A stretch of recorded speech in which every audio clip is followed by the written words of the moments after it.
Good morning, Facebook fans and foes. Just wanted to let you guys in on a little one that I had no choice but to take in. I decided to put it in here. It's already starting to wake up a couple of minutes ago. It was pretty, how do you say, emaciated and very weak. As you can see, it still is. The young ladies that brought it in were very nice young ladies, but after keeping it for a few years, they realized that they no longer wanted to take care of it anymore. As you know, things change in people's lives, lose jobs, move, whatever. You can tell this guy's very emaciated though. So it is dehydrated and pretty sick. It's a female. I'm putting it out here because I want people to see how my job is on a normal basis. This is how it came in, so I am putting it in the clinic. It will be in one of my tiny cages again. The reason I put them in the smaller cages for the first couple days or sometimes weeks and even months, depending on how bad they are, but this one will snap out of it pretty quick, I think. This is lack of food all day long, guys. I believe this is just from, and again, I'm not blaming the young ladies that brought this to me. But it's lack of food. You can't just feed them a couple of crickets here and there and a little bit of lettuce. That just doesn't work. Unfortunately, lettuce will dehydrate them because it's no more than just water. Straight up water isn't enough for these animals. They need the protein, so you need like greens and stuff. Again, there was a big battle over me feeding mice and stuff and rodents to my other bearded dragons, but again, this one's going to end up eating one too, I hope. I'll start it on pinkies.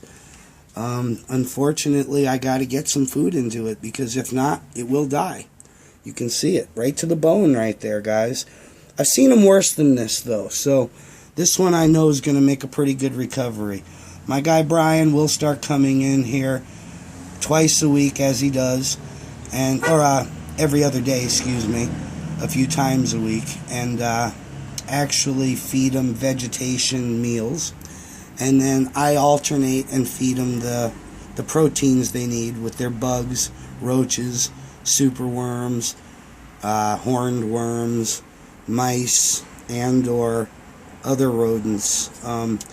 Another tip too I'm going to tell you guys about for free food is put your outside lights on. This is a good time of the year that you can actually catch moths and stuff that land by the lights outside your homes, and other bugs, and they will eat them, especially flying bugs. It gives them good exercise and stuff, and they can run after them. Well, other than that, we will try and do some updates on this guy. I haven't been doing the rescues for a long time, and I haven't been updating since Facebook took my other page down. That was because it was a business on a personal page, but at that point we had 4,500 friends watching. Now we're down to just a trickle of a few of y'all. But I will try, as I take a few in here or there. I am retiring, so let me stress this. I do not want any more animals. Look, you can see how skinny this is now that it's lifted up. Just terrible. But as you can see, it's erect. So the joints aren't wrecked on this animal, so I think we'll make a good save on it. If you look at its skull too, you can see the indentations in its skull. That's because, again, dehydration. That's where the fat is stored, right above the eye, or behind the eye right there. You can also see right by the tailbone. That's where a lot of the fat is stored, inside the tail as well, and in the hind legs. Front legs are pretty skinny as well, so there are fats stored in there as well. We'll try and fatten it up and see what we can do. Until then, thanks for your support or your harassment. Have a blessed day, everyone.